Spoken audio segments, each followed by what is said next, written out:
एक अजीब सा चेहरा, पता नहीं वो कौन है, जो उसके सपनों में हर रोज आता है, उसे डराता है। जब भी कभी वो अकेला होता है तो वह उसको सोच सोच कर डर जाता है। वह भारी भरकम बोझ जो उसके ऊपर पड़ता है, वह आज भी स्तब्ध है कि वह कौन है। आज भी रवि घर में अकेला नहीं सो सकता, क्योंकि रात को उसकी आंख खुल जाती है जब वह महसूस करता है कि कोई तो है आसपास। वह घर में अकेला नहीं है। आज रवि 22 साल का हो गया है, फिर भी उसे डर लगता है अंधेरी रातों से। आज से तकरीबन 5 साल पहले जब उसकी मौसी जी उनके घर आई थी, तो उन्होंने रवि से कहा था कि अगर तुम्हें परीक्षा में अच्छे अंक लाने हैं तो भगवान की दिल जान से पूजा करनी होगी। 40 दिन तक माता के स्थान को नहलाना होगा। वो खुश हो गया, क्योंकि परीक्षा में अच्छे अंक लाने का रास्ता अब उसे मिल गया था। उसने मौसी जी से पूछा, क्या देवी सचमुच चमत्कार करती है या यह सब किस्से कहानियों में ही होते हैं? मौसी ने हंसकर कहा, नहीं मेरे बेटे, ईश्वर सर्वव्यापी है। वह किसी न किसी रूप में हर जगह मौजूद रहता है। वह सब कुछ जानता है। बस फिर क्या था, रवि भी हर रोज माता के स्थान पर जाने लगा। सुबह उसे जल्दी स्कूल जाना होता था, इसलिए उसने माता के स्थान पर जाने के लिए सायंकाल का समय सुनिश्चित किया। उसे शाम को माता के स्थान पर जाता देख लोगों के मन में तरह तरह की आशंकाएं उत्पन्न होती थी। अब 40 दिन पूरे होने ही वाले थे। एक दिन रवि अपने भतीजे को साथ लेकर माता के स्थान पर गया। जब वह घर वापस लौटे तो भतीजे को बहुत तेज बुखार हो गया। इस अकस्मात हुए बुखार से सभी अचंभित थे। लोगों का मानना था कि जहाँ पर माता का स्थान है उससे थोड़ा आगे एक चौराहा है। यह सब चौराहे पर होने वाले टोटकों का ही प्रकोप था। लेकिन रवि को सब बातें मिथ्या लगती थी। अभी 40 दिन पूरे होने में एक दिन बाकी था कि उस रात रवि को महसूस हुआ कि उसके ऊपर कोई भारी भरकम बोझ पड़ गया है। उसे ऐसा पहली बार महसूस हुआ। रवि हिलने की कोशिश कर रहा था, लेकिन हिल नहीं पाया। उसने सोचा, चलो आवाज़ देकर पास में ही पड़े हुए घर वालों को जगा दूं, लेकिन मुंह से आवाज़ ही नहीं निकली। उस समय रवि निंद्रा की पता नहीं कौन सी अवस्था में था।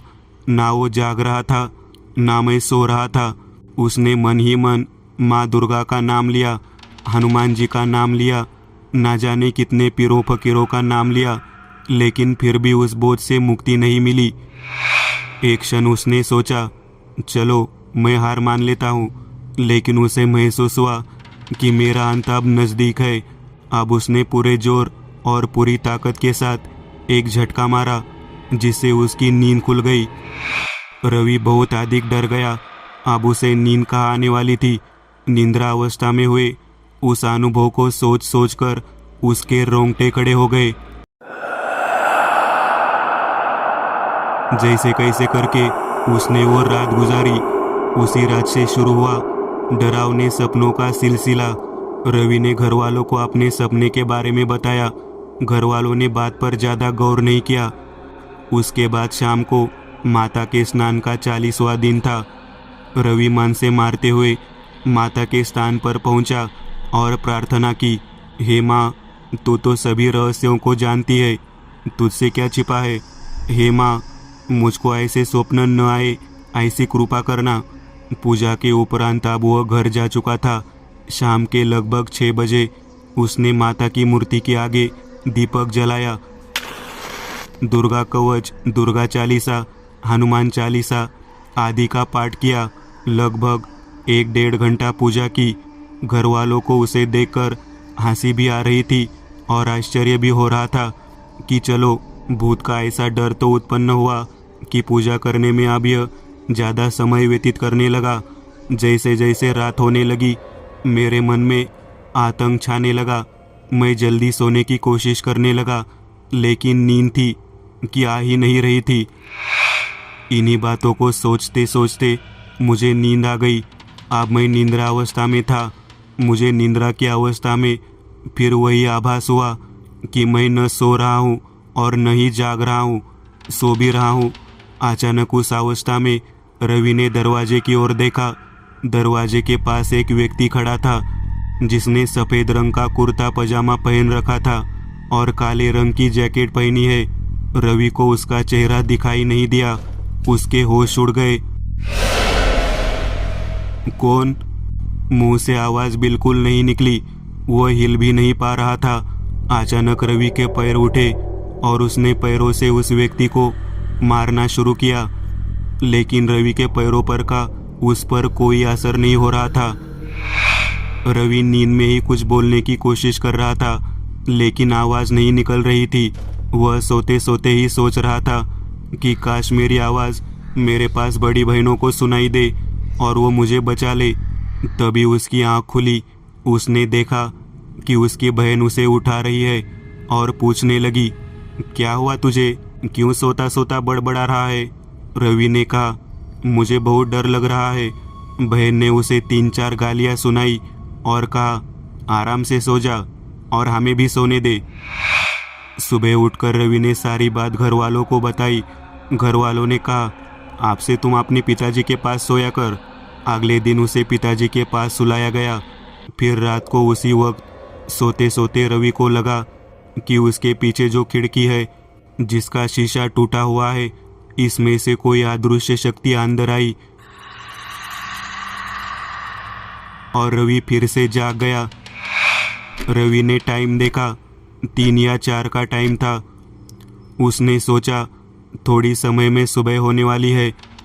सर्दी के दिन में भी वह पसीना पसीना हो गया और अपनी रजाई ओढ़कर दुबक कर पड़ गया ताकि किसी भी भूत प्रेत को आश्क ना हो कि वो जगा हुआ है। अभी थोड़ी देर बाद उसे मंदिर की घंटी बजती सुनाई दी। पास ही के गांव से गुरुद्वारे का पाठ सुनाई देने लगा। रवि को परम शांति मिली और उसने ईश्वर का लाख लाख धन्यवाद किया कि चलो आज की रात तो कटी। उसने सुबह जब घर वालों को बताया तो घर वाले उसे उल्टा गालियाँ सुनाने लगे।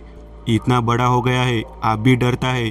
पिताजी कहने लगे, जब मैं तेरी उम्र का था तो अकेले ही रात के समय खेतों में पानी लगाने जाया करता था और इसका पता नहीं क्या हाल होगा। अभी रवि और ज़्यादा समय तक पूजा पाठ करना शुरू कर दिया। घंटों बैठकर देवी के पराक्रम की कथाओं का पाठ करता, महिषासुर वध और शुंभ निशुंभ वध का पाठ करता है। जगत जननी जगदम्बा मुझे भी विपत्तियों से बचाए। उस दिन रवि ने दुर्गा सप्तशृंगी की पुस्तक अपनी छाती पर रखी और सो गया। उस दिन उसे कुछ नहीं हुआ। इसके बाद काफ़ी दिनों तक वो दुर्गा माँ की पुस्तक को अपनी छाती पर रखकर सोने लगा। अब वो धीरे धीरे उस बात को भूल गया जो उसके साथ हुई थी। वो 3 दिन जो उसकी ज़िंदगी में सबसे भयानक दिन थे। उसके बाद आज भी जब कभी वो अकेला होता है तो रात के समय वो दबाव उस पर शुरू हो जाता है। अब तो अगर उसके घर वाले भी उसके पास सोए हुए हो तो भी उसे उस बोझ का एहसास होता है। अब वह समझ नहीं पा रहा यह कोई मानसिक बीमारी है या फिर कुछ और, लेकिन जो भी हो अब उसे इसकी आदत सी पड़ गई है। अब उसे इससे ज़्यादा डर नहीं लगता। तमाम कोशिशें की यह जानने की कि यह क्या भला है, पर असफलता हाथ लगी।